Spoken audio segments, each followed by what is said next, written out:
What is going on, guys? Joey Francis here at FLEXX Training Systems, and today I wanted to talk a little bit about trust and the coach-lifter, relationship, dynamic, whatever you want to call it.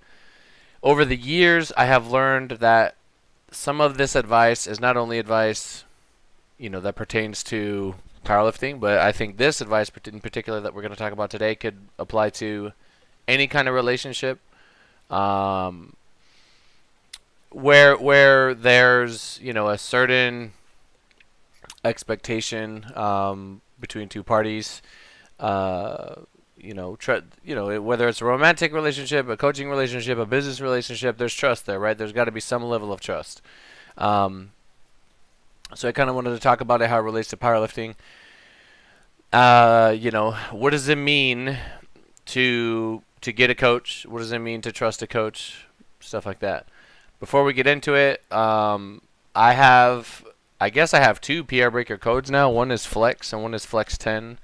And one of them is going to be a link, which I'm going to add soon to the description of all my videos. Nothing's changing. You just still get a discount, 10% discount on everything. It's just, if some of you guys ask me, oh, what is your code? Well, if you don't remember it, it's just FLEXX, FLEXX or FLEXX 10. I guess it doesn't matter. So anyway, just want to quickly note that. Okay, so trust. What does it mean to trust a coach? First off, when you hire a coach, you have to be ready to do so. And I think a lot of people, I know this because, they'll often start off their emails with like, hey, I am thinking about getting a coach, or I've always wanted a coach, but I've just never had, the ability or the confidence to like check my own ego and say, okay, I'm ready to learn. I'm ready to get better. I'm ready to, um, you know, I'm ready to learn from somebody else, basically, right? A lot of times, especially younger lifters, they might have an ego. They think they know everything. They think they know what's better. And I would say to that, well, why are you here? You know what I mean? If you think you know better, then what are you doing? But if you guys look around, there's not really anyone at the top that does everything all on their own. Maybe if their weight class is not very developed. Um, it's just too beneficial to have a coach at a high level. There's just so many things that you don't need to worry about. And in my opinion, being a good athlete, like doing what you're supposed to do, focusing on recovery, lowering your life stress, all those things, and managing your own life is enough already. So then having to like plan your training, think about programming and things like that, it's a lot, right?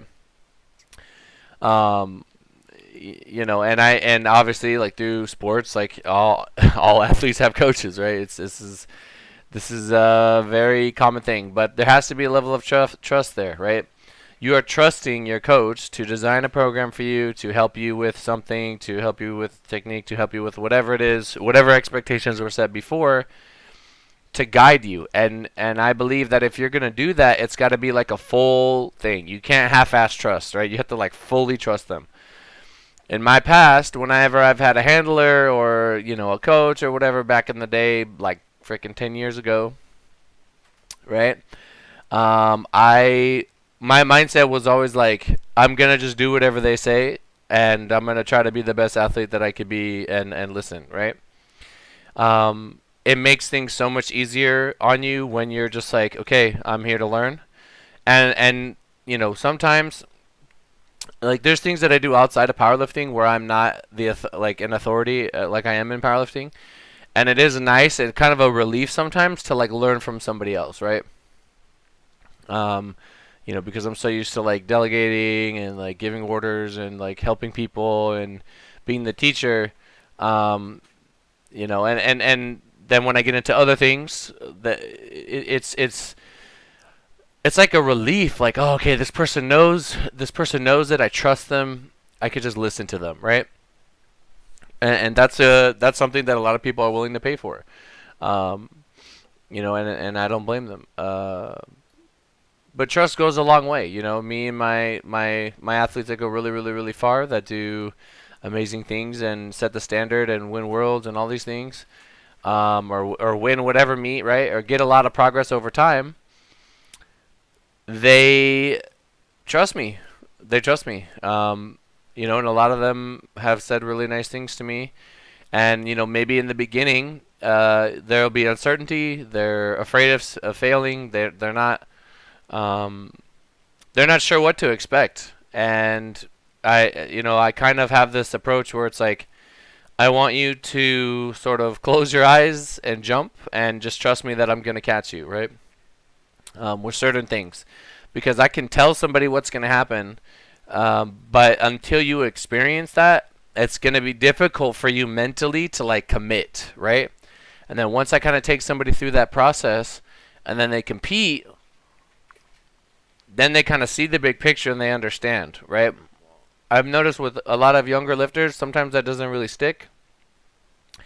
Um, they kind of forget, right? They have short-term memories and stuff. But over time, there's lifters that are they're very observant. They understand and appreciate, what they have in front of them. They really get it, and then it builds trust over time. And then what happens is that trust turns to confidence, right? Because now, you really, really trust that your coach. You really, really trust your mentor or whoever.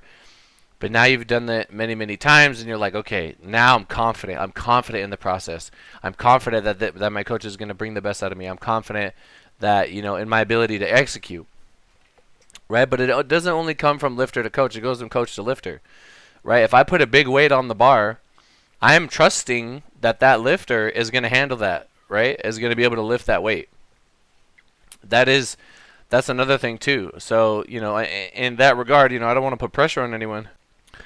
But if I'm gonna even like back in the day when I would have younger lifters, I would kind of like, they would really want a number. If I'm gonna put if I'm gonna put a number on the bar that I'm not necessarily like 100% certain you can do, and you're really kind of you really really want that number, you represent me, you represent the team, you represent yourself. And if you fail, it obviously, like, that doesn't look good, right? So there's trust there. Like I have to trust that if I go out on a world stage with Russ or whatever, and I put a world record squat on, he's gonna hit it. There's a lot on the line in those situations, right? For those of you that follow football, Dak Prescott said the other day, pressure is a privilege. And I've been thinking about this a lot. And it's true. Not a lot of people get to be in a position where you're under a tremendous amount of pressure. Everybody's watching you and your every move and every little thing that you do on the platform and all these things. And, it's a privilege to be there. You had to earn the right to be there. But not everybody gets to do it, right? And that trust becomes even more important at that level. Even in traditional sports, like if the coach calls a play and the players are like, what the heck? Like, why are we doing that play?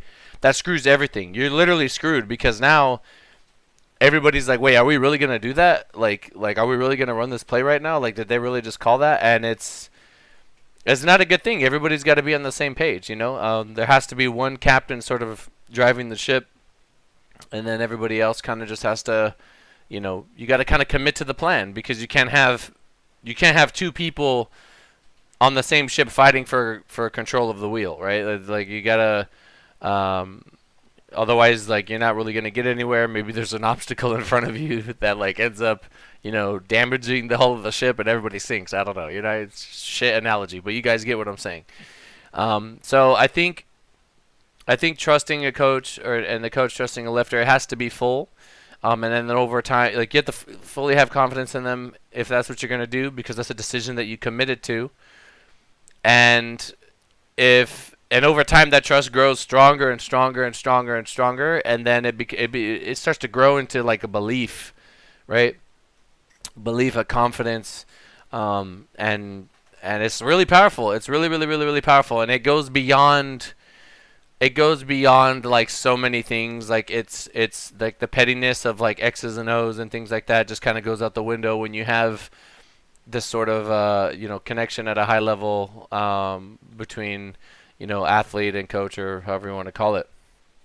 Having clear expectations, I think, is important as well. But at the same time, the student has to understand that they are they are delegating their training to somebody that they believe knows it better than them. And that is, like I said, that's a hard thing, especially for younger people to kind of understand. And I believe there can be times where conversations can be had and things can be adjusted based on needs. Um, but the last thing that you want is, like you don't want a lifter saying that they think they should do XYZ when they don't know that. You know what I'm saying? Like it's like they're uncertain. Now you're just fighting with your coach that you're paying for. You know what I mean? It doesn't even make sense. I'm very fortunate that the people that come to me and that come to FLEXX, will for me personally, I'm not gonna work with like a super super super beginner lifter that just doesn't know how to do the power lifts, right? Like I'm not. It's just not. I have other coaches that could help you with that and things like that. So the people that usually come to me are kind of like pretty advanced or pretty decent, and I help them, and they're ready to take it to the next level, right?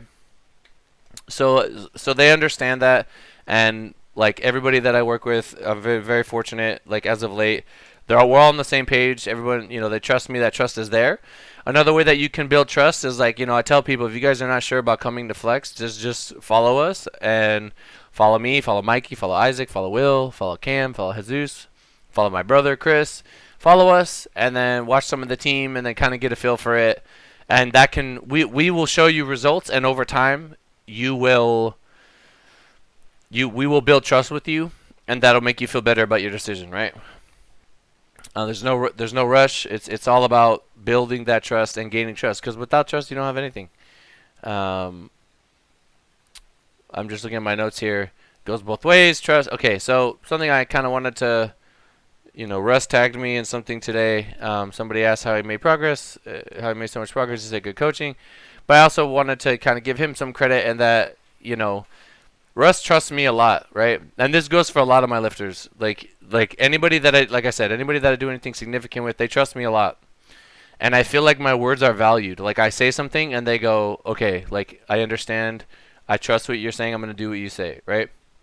Communication has to be key. Is key. It's so important. If you don't communicate, like you build trust through communication, right? In one way or another. And then so I said, Russ trusts me a lot. He communicates really well, and he has like an undying willpower. He just has the relentless desire to improve, to get better, and to be the best that he can be. And if you have that drive internally, and you trust the process, and you're communicating, and I'm actively trying to move him forward, there's no surprise why things don't go really really well. So, those are just some things that I kind of wanted to highlight.